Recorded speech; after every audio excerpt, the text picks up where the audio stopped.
summer na dito guys sa United Arab Emirates at dahil sa tag-init na nga, ayun, naisipan ko na lang na maligo ng dagat.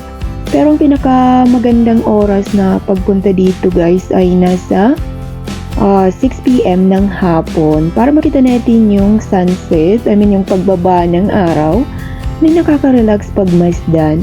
Pero bago nga pala ako guys pumunta dito ay syempre, nagdaan muna ako sa Emirates Mall para makabili ng baon.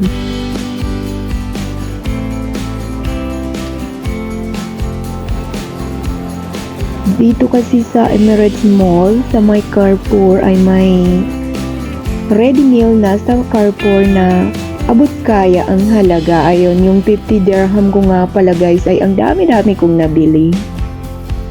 Ayan, may biryani, may fried rice na din, at hummus, at yung tabula, yung chop-chop na parsley, at saka ang white rice. Ayan, kubos at saka ang isang buong manok. Ayan, nakabili na rin ako ng orange juice. Orange fruits pala guys. So, ayun, tinamad kasi ako magluto, kaya bumili na lang ako sa daan, sa Carrefour. Nakakamiss talaga guys ang yung mag-ihaw-ihaw, kaso dito kasi sa Dubai ay hindi pwede mag-ihaw-ihaw sa tabi ng dagat. Ayan. Kaya nagdaan na lang ako sa Carrefour ng aking baon. Ayun. Pero yun nga lang ay pagdating dito sa dagat ay naglamig na lahat. Kahit na sobrang init dito sa Dubai ay yun, naglamig yung mga pagkain na binili ko. Maganda talaga yung mag-ihaw-ihaw guys. Kaso dito hindi pwede mag-ihaw-ihaw.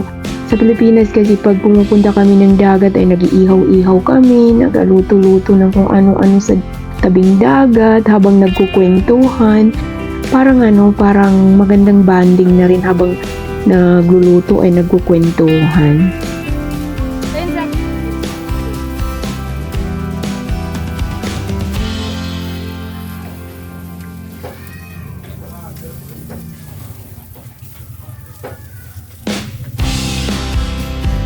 Here guys in Kite Beach, Dubai, the best time to come here is evening, 5 p.m., 6 p.m. So you have time to take pictures, videos as much as you want.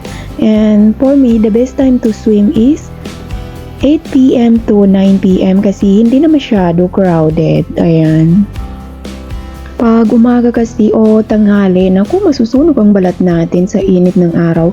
Sobra na kasi kainit ngayon dito.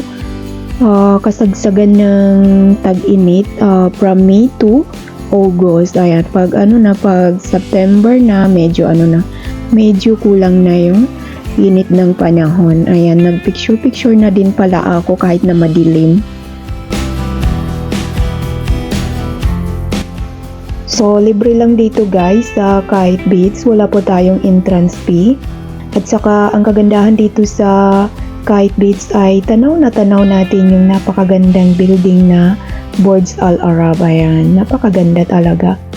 At saka, hanggang dito na lang pala guys ang aking video. Pagpasensyahan nyo na yung aking pagsasalita na masyadong napaka-slow. At saka, maraming salamat nga pala sa mga sumusuporta ng aking YouTube channel.